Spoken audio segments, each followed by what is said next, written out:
Oh, hi wrestling fans. Thanks for clicking the dreaded D Rose report. I just happened to be driving by.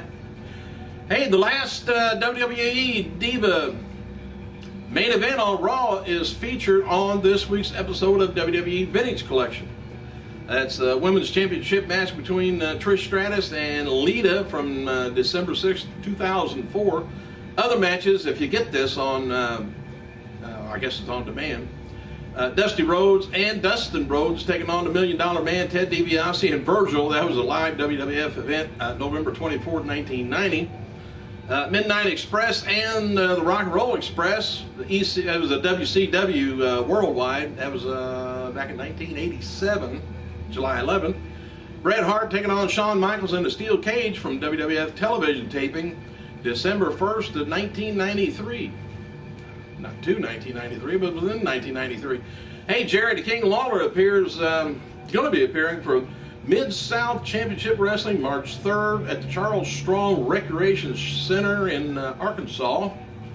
And CM Punk, he's going to be appearing at the Elimination Chamber this weekend, but he's going to have a little modified look. He's clean shaven.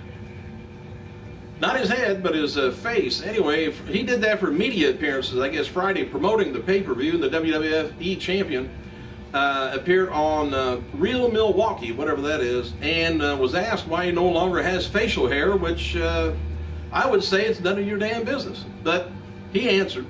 He said, I haven't been this clean shaven in a decade. He said, I did it when I got home, I think Tuesday. I really don't have no explanation for you on why, he tells the host.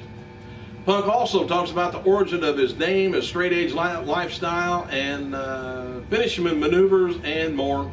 Videos online. Now, let me know what you think of this in the comments. Sting posted sort of a cryptic message, a very short cryptic message, on Twitter Friday, reading, I'm done.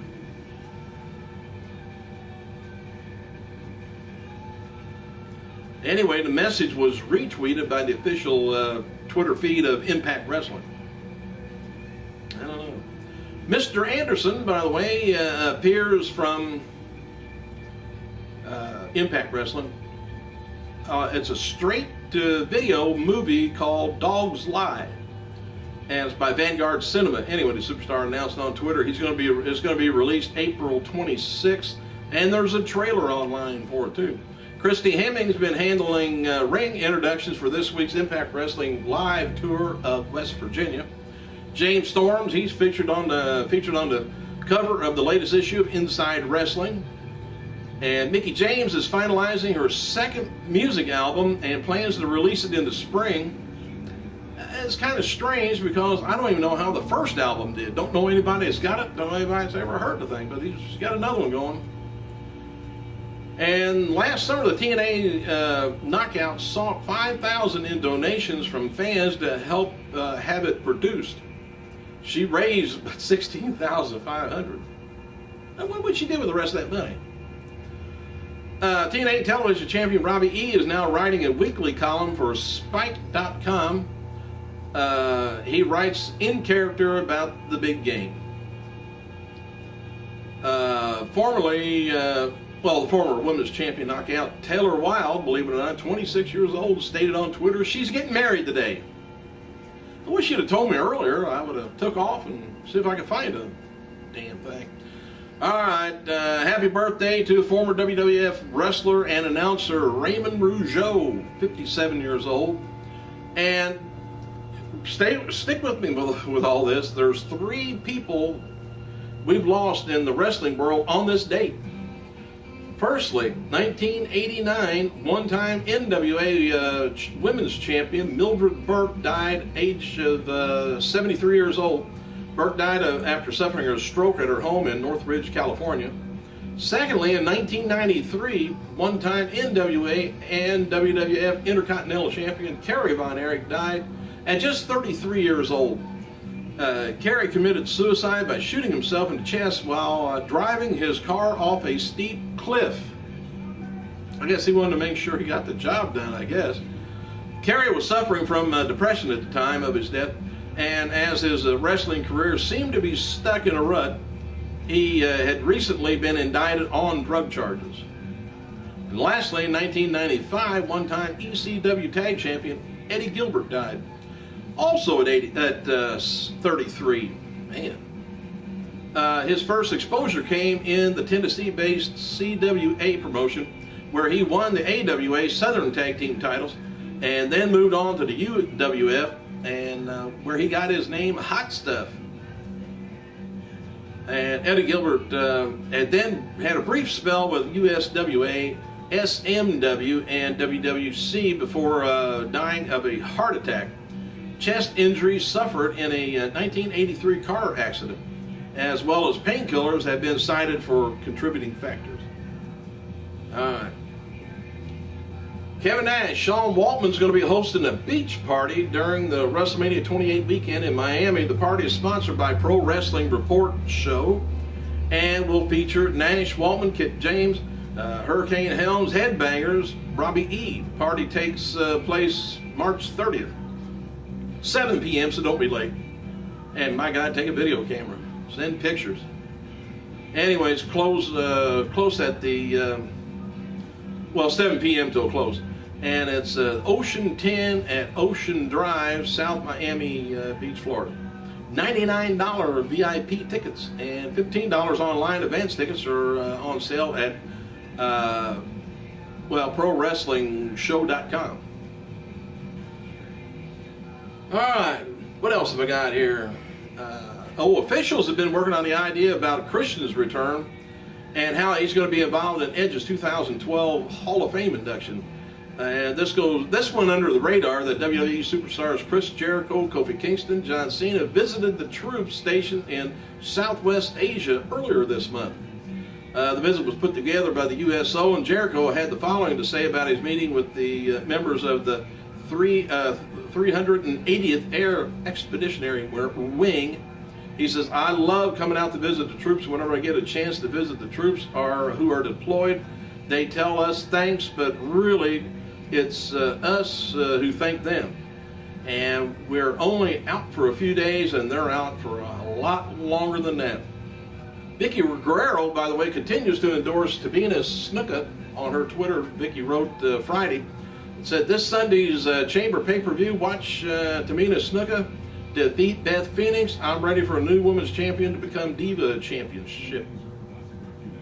Eve Torres, by the way, was in attendance at last night's Los Angeles Lakers NBA game, and she was there to promote WWE's live event at the Staples Center. It's going to be there February 24th. And what do you think about the Diva title? I think